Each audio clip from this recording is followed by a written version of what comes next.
Bonjour à tous, merci déjà aux organisateurs de me laisser présenter mes travaux. Donc, je suis doctorant au laboratoire du CEPAM en archéologie sous la direction d'Isabelle Théry-Parizeau et de Giovanna Battipaglia. Et dans le cadre de ce colloque, je vais vous présenter la méthodologie qu'on met en place sur le développement d'une méthode d'études paléo-environnementales qui consiste à coupler l'anthracologie classique avec l'utilisation du delta tressé, donc signal isotopique, au sein des charbons de bois. Donc, pour rappel, l'anthracologie, par l'identification taxinomique, nous permet d'étudier l'évolution des peuplements forestiers. Cependant, elle ne nous permet pas d'étudier l'étendue de ces peuplements forestiers.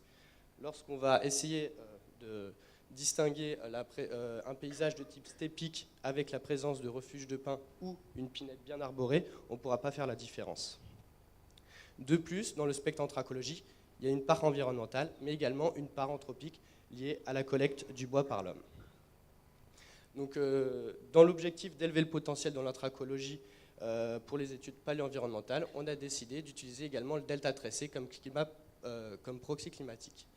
Donc, en fait, les études ont montré jusqu'à aujourd'hui que lors de l'assimilation du CO2 par la plante, il y a un fractionnement isotopique.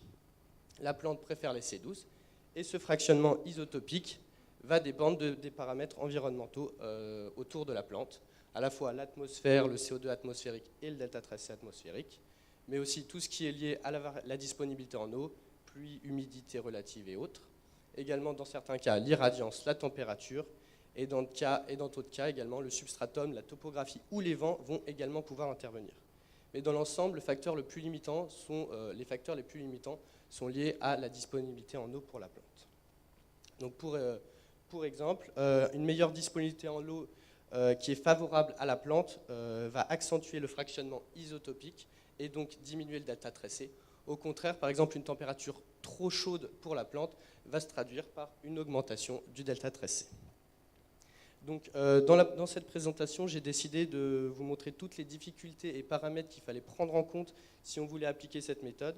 Et la première difficulté, c'est la variabilité du delta tressé naturel, à la fois entre les espèces, nous on s'est intéressé surtout intragenre, à la fois entre les individus d'une même espèce et à la fois la variabilité d'un seul individu, et là on s'est seulement intéressé à la variabilité circonférentielle, donc sur un même CERN.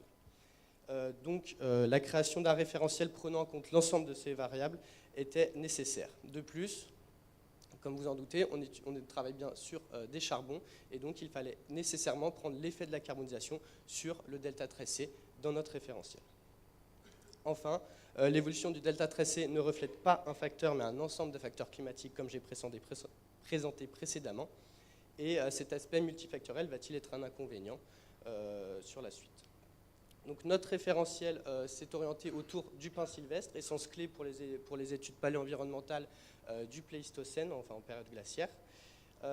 Donc on a pris 14 individus, 8 pins sylvestres, 3 pins noirs et 3 pins d'Alep. Pour chacun des arbres, 2 carottes ont été prélevées systématiquement. Et au sein de ces carottes, des groupes de 3 cernes consécutives ont été prélevés pour 6 groupes d'années différents systématiquement, donc sur tous les arbres. Ça fait un total de 116 échantillons pour le référentiel. En ce qui concerne l'effet de la carbonisation, on a pris chacun de ces sous-échantillons. On les a divisés en 4 parts égales. 3 des parties sont brûlées à différentes températures, 550 degrés, 450 degrés et 350 degrés. Et une part est gardée en tant que témoin, ce qui fait un total de 424 échantillons. Et on avait donc des analyses par EIRMS, ce qui nous permet d'avoir à la fois notre pourcentage de carbone et le delta tressé.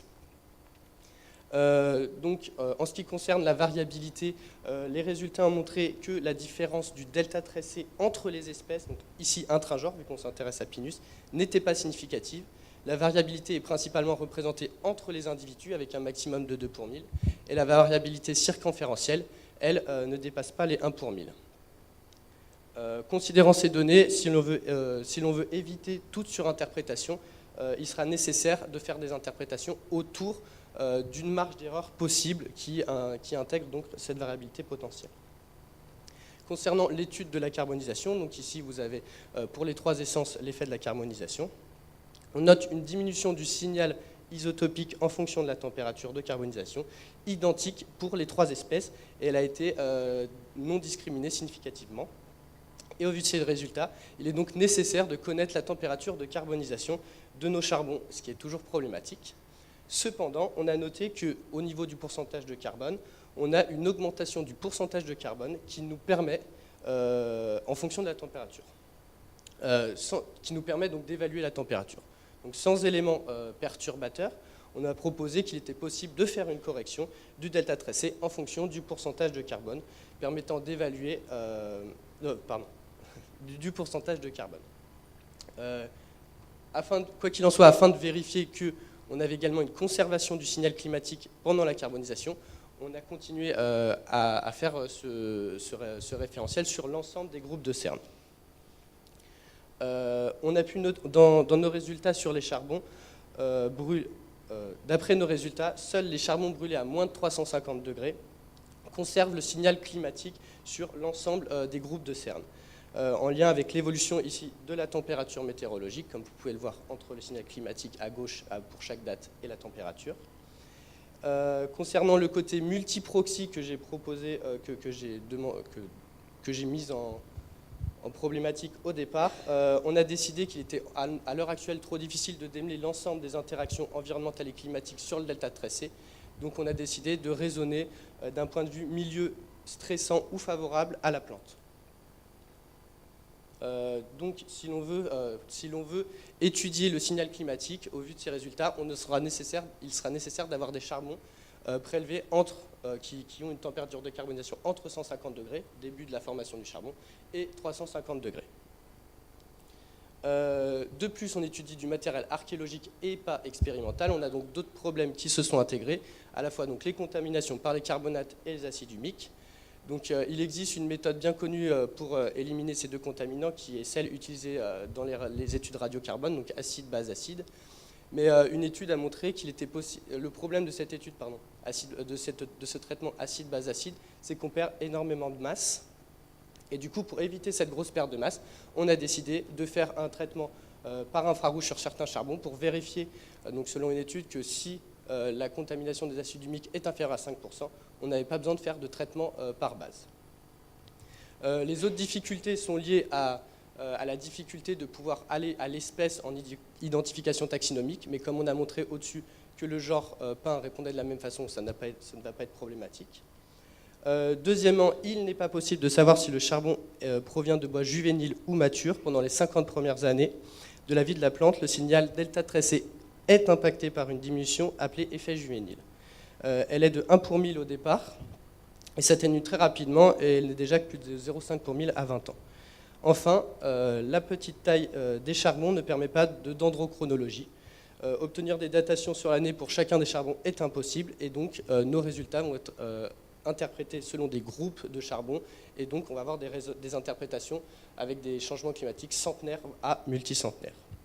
Donc on a fait un premier test archéologique donc sur un site paléolithique déjà bien étudié, daté entre 80 000 et 60 000, à la transition MIS5 et MIS4, fouillé par Pierre-Jean Texier entre 89 et 2002, situé donc dans le sud du Vaucluse. Alors, la méthode, donc très rapidement, identification taxinomique pour avoir notre signal classique, un échantillonnage donc, de seulement du groupe pin, genre pin, pardon. Ensuite, on fait des ensembles de 5 échantillons pour chaque altitude. On fait un traitement des carbonates. On a vu que grâce aux infrarouges qu'il n'y avait pas de contamination assez importante des acides humiques. Analyse en ERIMRS. Ensuite, les données sont corrigées vis-à-vis du delta tracé de l'époque, obtenu par des garottes glaciaires. Et ensuite, on a noté que notre pourcentage de carbone, donc là je ne sais pas comment ça se fait, mais c'est une chance fabuleuse, c'est que le pourcentage de carbone obtenu, je vais être un peu plus long, pourcentage de carbone obtenu est de 60% pour l'ensemble des charbons. Donc on a des charbons qui sont brûlés entre 150 et 350 degrés. Les processus de carbonisation et taphonomique nous permettent seulement d'avoir une partie des charbons, mais ça tombe bien, c'est ceux qui conservent le signal climatique normalement. Et donc ensuite, toutes les données sont moyennées. Donc ici, vous avez les résultats, donc je vais aller plus vite vu que je suis déjà un peu en retard. Et on a noté une variabilité très importante et également très rapide, bien plus que sur le signal anthracologique que vous avez à gauche avec les interprétations et les données brutes, avec donc des diminutions du delta tracé qui représentent un milieu favorable à la plante, et des augmentations qui présentent un milieu défavorable à la plante. Toutes ces données et ces changements ont été corrélés à la fois avec les données micromorphologiques, et à la fois avec les données palynologiques qui sont sur le bas de la séquence, et avec la microfaune et la faune de façon générale. Et donc le signal a l'air de bien suivre l'ensemble des données paléo-environnementales. Conclusion, la méthode proposée semble applicable pour des raisonnements à des échelles centenaires à multicentenaires. L'effet du bois juvénile n'a pas l'air d'intervenir, peut-être qu'il doit disparaître lors de la taphonomie et de la carbonisation. Et enfin, cette méthode nous offre une nouvelle donnée climatique à l'échelle du site et de la stratigraphie. Non seulement le delta tracé permet d'offrir un signal climatique original avec un enregistrement des variations rapides du climat, mais il permet également d'obtenir un élément de comparaison qui nous permettra, a fortiori, de séparer la part anthropique dans le signal de l'anthracologie classique de la part environnementale. Merci de votre attention.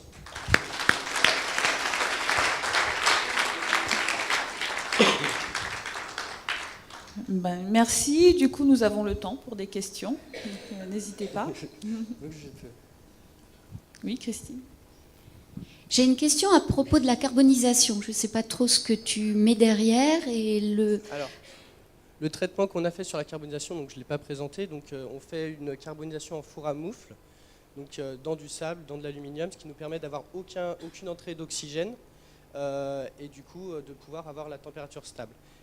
Le problème, c'est que voilà, nous, on est en milieu naturel. Il y a les études qui montrent qu'au final, la différence entre milieu naturel ou carbonisation expérimentale en four à moufle ne va pas être différente. Et donc, on est resté sur cette méthode qui nous permet d'avoir, sur de faibles quantités de bois, on permet d'avoir de faibles quantités de charbon plutôt que de ne rien avoir et qu'on ait une combustion complète et du coup perdre nos échantillons.